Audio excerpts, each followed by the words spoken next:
Hello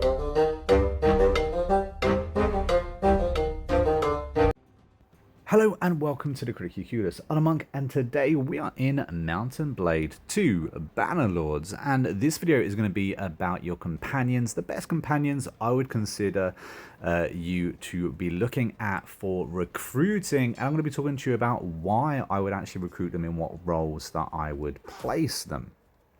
And of course, if this is the kind of content that interests you, don't forget to hit that like button and subscribe to the channel. Don't forget we also have that active and growing Discord. It'd be great to see more people enter. Come and tell us your stories.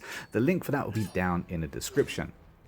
Okie dokie, so companions are so useful in this game. You can use them for so many different things. In fact, you can actually give them a role up in your clan, and it can help you when it comes to things like engineering or medics. They can be party leaders, they can be caravan leaders, they can be scouts, they can be a quartermaster, although that role specifically I would recommend to your main character. And there are lots of them in this game for you to choose as well.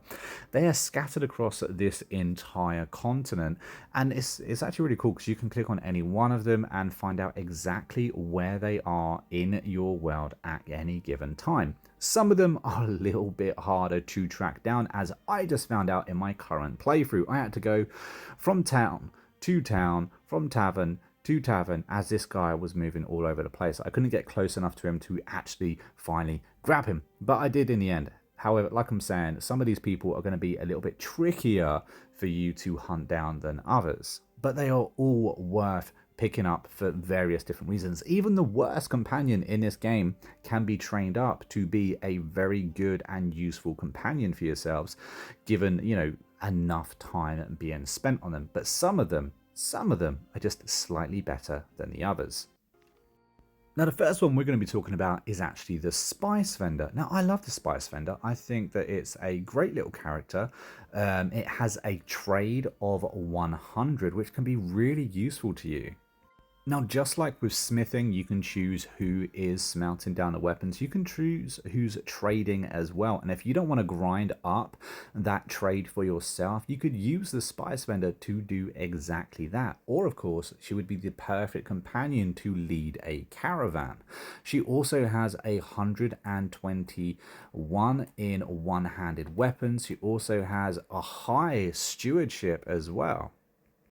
101 stewardship is very high, and another reason why she could also be a party leader, meaning she's going to have a high party size. Also has 140 with a crossbow, so she's very good on the battlefield, very good as a trader, and would make a adequate party leader as well. The Spice Vendor is very versatile and one of the best companions in the game. She's also Azari. It's a good idea to remember that if you're going to install one of these guys as a governor, to match up the town with the culture. Just thought I'd add that in there. Moving on to number 2, we have the Engineer. Now, this guy has only 90 in one-handed and only 120 in crossbow. But the reason we want him, the reason we're going to be talking about him, is that he already has 80 points in engineering. Now, for anyone that doesn't know, when it comes to sieges and castle battles, that engineering score is going to significantly reduce the time it takes you to set up camp and to build your siege weapons. You need a character, a companion, or yourself to have high engineering in order to reduce that time massively. I cannot tell you how important it is to actually have a companion or have someone set for engineering to reduce that time, because it can matter so much later on in the game when it comes to you doing so many sieges after siege after siege. Having a companion at the start of the game with a high engineering means by the end of the game you're going to have a ridiculous engineering score, because of course if they are set to engineering roll or siege roll, then they're going to be earning points off that every time you are attacked, every time you do attack. Next up we have Ilstad, and again this is another character which is really good from the start off if you want an extra smith then she's the one for you. 81 in smithing already, which is a really good boost at the beginning of the game. It can take you as your main character quite a long time to earn that smithing. So to grab a companion that already has 81 smithing is really, really useful. Again, another character I would recommend picking up early because you're going to get the most out of her early on. She also has 131 in one-handed and 110 in athletics, 110 in throwing, meaning she's a pretty badass on the battlefield as well. So not only is she going to help you out in smithing, having extra smiths if you become a smith is really, really useful, but she can also hold her own on the battlefield. Next up, we have She-Wolf, and as the name suggests, she is a ferocious warrior and one that I would look to pick up as soon as you can. Now, this character can certainly hold their own on the battlefield. They have 200 in two-handed combat. They have 170 in pole arms. Also, 150 in one-handed weapons and 111 in athletics. This is a super, super strong character. Absolutely amazing on the battlefield and someone you're going to want to have by your side when it comes to sieging weapons, sieging castles, and just your right hand man. Maybe even one that you take into those hideouts and take on those bandit hideouts or those missions inside the cities. Next up, we have the Shield Maiden. Now, this is a good all-round character. Doesn't excel in anything necessarily.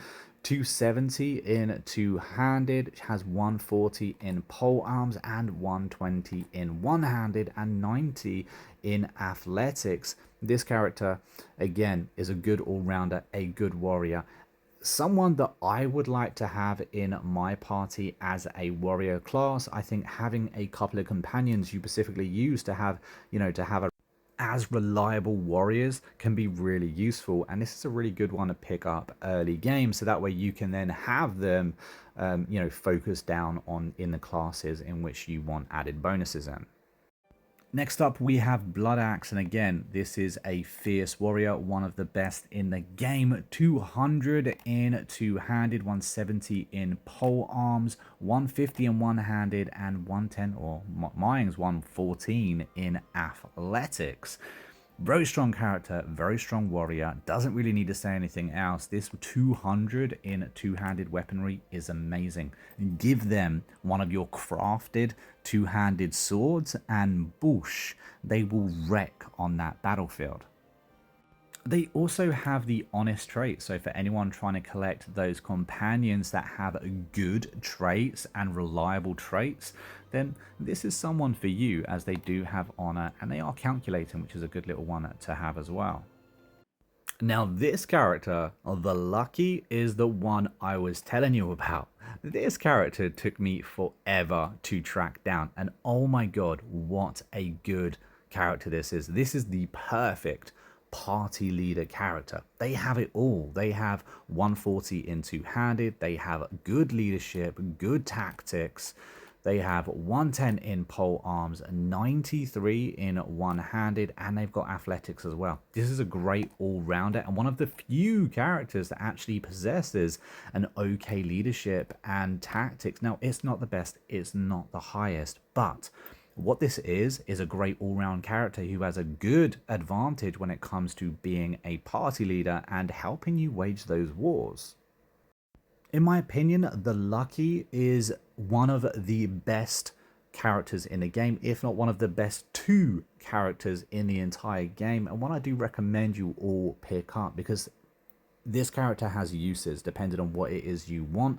It doesn't have to be a party leader, but that's where I would aim for this character. And then possibly the best character in the game is the Golden. Now, again, he is Azari. There seems to be a role here. There seems to be a lot of these guys that are very good. He does have negative traits, however, so, be careful when picking him up. But this character does have 100 in leadership, 100 in tactics, making them the perfect ideal candidate for picking up that extra party member, meaning they can lead troops on the battlefield alongside you. There's not many characters in the game that are perfectly set up to already do this, but the Golden is, in my opinion, the single best character in the game to do this.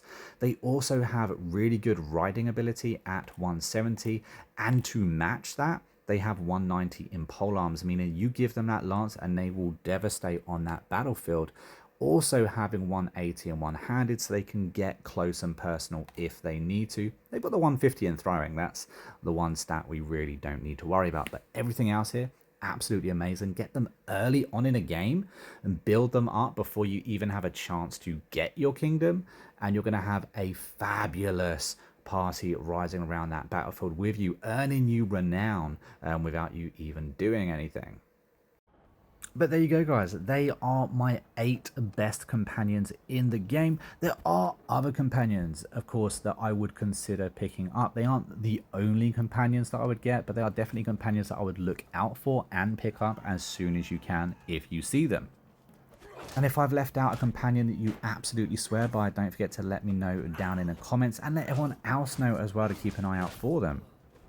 But if you've enjoyed this video or just found it entertaining, don't forget to hit that like button, subscribe to the channel, and don't forget to join that Discord as well. I get really excited when I see all you guys' stories. All of you are having so much fun at the moment, and everyone's game seems to be completely different as well. So I really enjoy hearing those stories. But until next time, I've been a monk, we've been the Critically Clueless, and I will see you in the next video real soon. Until then, take it easy and happy gaming.